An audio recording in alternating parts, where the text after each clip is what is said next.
Friends, మనం దీనికైతే పందిరి వేయబోతున్నాం. ఇటువైపు ఒక 3 మేకులు అయితే కొట్టానండి. అలాగే అటువైపు కూడా 3 మేకులు కొట్టాను అనమాట. వీటికి అటాచ్ చేస్తూ ఈ వైర్ అయితే కడతాను. దీనికి ఇలా చుట్టేస్తాను చూడండి.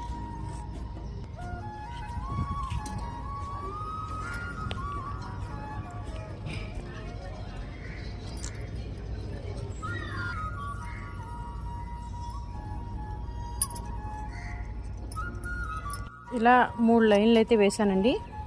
ఇప్పుడు దీనికి మీకు పెట్టి చూపిస్తాను. ఫ్రెండ్స్ చూడండి, వీటికి ఇలా పెట్టేశాను అనమాట. ఇవాళ అయితే ఒక పువ్వు పూసింది.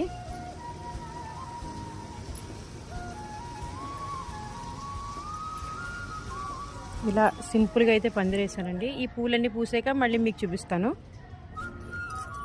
ఫ్రెండ్స్, ఈ వీడియో మీకు నచ్చితే ఒక లైక్ ఇచ్చేసేయండి.